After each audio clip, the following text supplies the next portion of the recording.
बहुत समय पहले की बात है। एक कसाई रामचरण नाम का रहता था। वह भगवान विष्णु का बहुत बड़ा भक्त था और बचपन से ही श्री हरि का जाप करता रहता था और उसको कीर्तन में भी बहुत रुचि थी। कहीं भी कीर्तन होता था अगर तो वहां पर पहुंच जाता था और हर समय इसके जुबान पर जो है श्री हरि का नाम रहता था, यानी भगवान विष्णु का। यह जाति से तो कसाई था लेकिन बहुत दयावान व्यक्ति भी था और इसका हृदय दया से परिपूर्ण था और जीव वध तो इससे देखा ही नहीं जाता था। किसी भी जीव जंतु की अगर कोई हत्या करता था तो इससे देखा नहीं जाता था। अगर यह गलती से देख भी लेता था तो इसे बहुत दुख होता था, इसलिए स्वयं यह कभी किसी भी जीव जंतु की वध करने के बारे में सोच ही नहीं सकता था। हाँ, परंतु कसाई होने की वजह से यह अपनी आजीविका के लिए जो है किसी दूसरे के यहाँ से कटा हुआ मांस लाकर बेचता था, पर इसका इस काम में बिल्कुल मन नहीं लगता था। पर अपने मन को मारकर कसाई होने की वजह से यह अपना कार्य करता था और मन ही मन में हमेशा प्रभु का चिंतन करता रहता था। और धीरे धीरे रामचरण का मन प्रभु के चरणों में इस कदर रम गया कि वह केवल हर जगह हरि हरि ही करता रहता था। पर दोस्तों, भगवान तो अपने भक्तों से दूर रह नहीं सकते। जैसे एक भक्त को भी भगवान से दूर रहकर चैन नहीं रहता, लेकिन रामचरण को यह बात पता नहीं थी कि भगवान विष्णु स्वयं शालिग्राम के रूप में उसके घर में मौजूद थे और रामचरण उस शालिग्राम को एक पत्थर समझकर उससे मांस को तौलता था। तो ऐसे ही एक दिन एक साधु उसके दुकान के सामने से जा रहे थे। तो जो वह साधु थे, जब उनकी दृष्टि उस शालिग्राम पत्थर पर पड़ी जिससे रामचरण मांस को तौलता था, वह तुरंत पहचान गए कि इस पत्थर में तो भगवान विष्णु का वास है और उस पत्थर को बांट बनाकर कसाई उसका गलत प्रयोग कर रहा है, उसे अपवित्र कर रहा है। और ऐसा देखकर साधु को बड़ा आश्चर्य हुआ और मन ही मन में वो गुस्सा भी हो गए और वह जो है रामचरण से उस पत्थर को मांगकर अपने कुटिया में ले गए और वह उस शालिग्राम पत्थर को कुटिया में लेकर विधि पूर्वक उसकी पूजा की। लेकिन दोस्तों, भगवान जो है ना, उनको किसी पदार्थ की जरूरत नहीं है, किसी मंत्र या किसी विधि की अपेक्षा नहीं है। वह तो बस प्रेम के भूखे हैं और वह प्रेम से ही रीझते हैं। और रात में जब वह साधु सोए हुए थे तो भगवान विष्णु उनके स्वप्न में आए और उन्होंने कहा, तुम मुझे यहाँ क्यों ले आए हो? मुझे तो अपने भक्त रामचरण के घर में ही बड़ा सुख मिलता था। जब वह मांस तौलने के लिए मुझे उठाता था तब उसके शीतल स्पर्श से मुझे अत्यंत आनंद मिलता था और मुझे उसके तराजू में बिना झूले नींद ही नहीं आती थी। और वह जब मेरा नाम लेकर कीर्तन करता रहता था, नाचता रहता था, तब आनंद से मेरा रोम रोम प्रफुल्लित हो जाता था। तुम मुझे वहीं पहुंचा दो, क्योंकि मुझे रामचरण के बिना एक पल भी चैन नहीं रहता।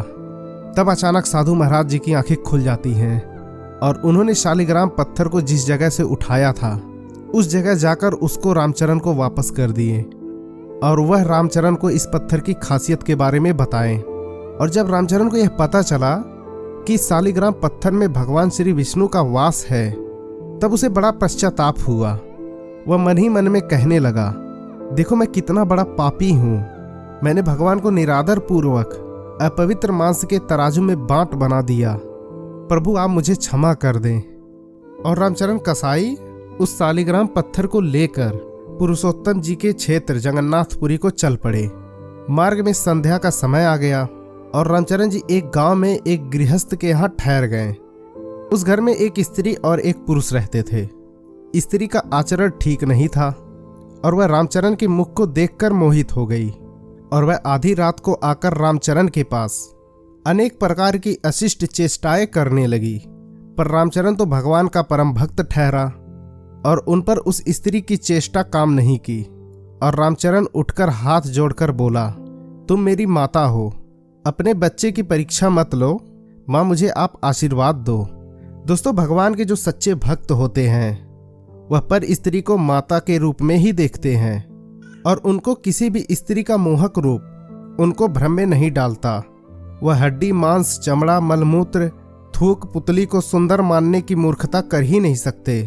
परंतु जो इस काम के वश में आ जाता है उसकी बुद्धि मारी जाती है और वह कुछ भी सोच समझ नहीं पाता और न ही कुछ देख पाता है। वह निर्लज्ज और निर्दय हो जाता है।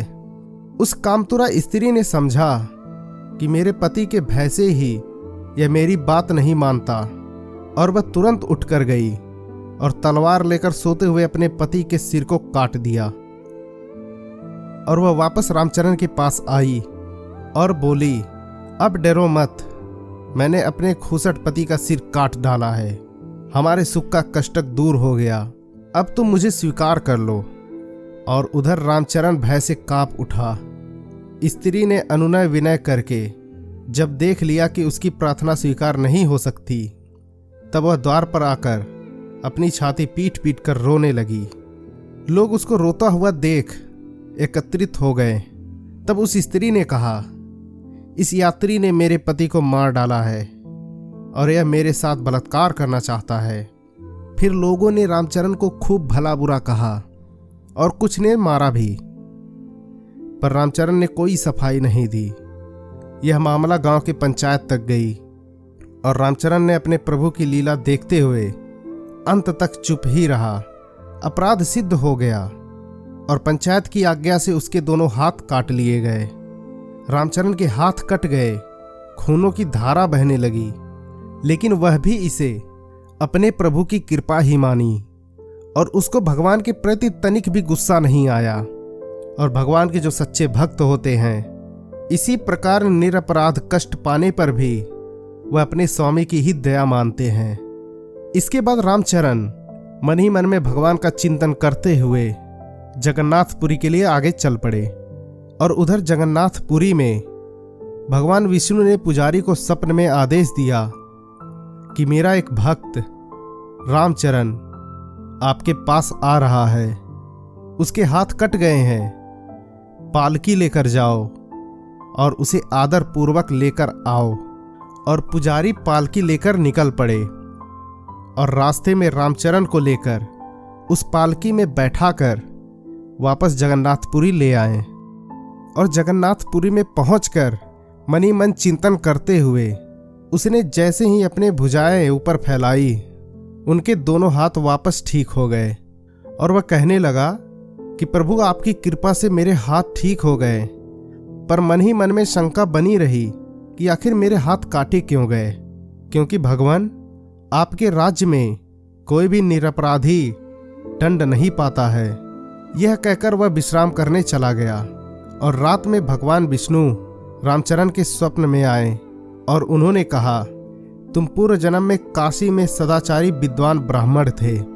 एक दिन एक गाय कसाई के घेरे से भाग जाती थी और उस गाय ने तुमको पुकारा था। तुमने कसाई को जानते हुए भी गाय के गले में दोनों हाथ डालकर उसे भागने से रोक लिया। वही गाय वह स्त्री थी और कसाई उसका पति था। पूर्व जन्म का बदला लेने के लिए उसने उसका गला काटा। तुमने भैतुरा गाय को दोनों हाथों से पकड़ा हुआ था और कसाई को सौंप दिया था। इस पाप से तुम्हारे हाथ काटे गए, इस दंड से तुम्हारे पाप का नाश हो गया। तो दोस्तों, इस तरह रामचरण ने भगवान की असीम कृपा पाई और वह भक्त प्रेम में और रम गया और बहुत समय तक नाम कीर्तन गुणगान करता रहा और पूरा जीवन भगवान के ध्यान में ही व्यतीत किया। और अंत में श्री जगन्नाथ के चरणों में ही वह देह त्याग कर परम धाम पधार गया।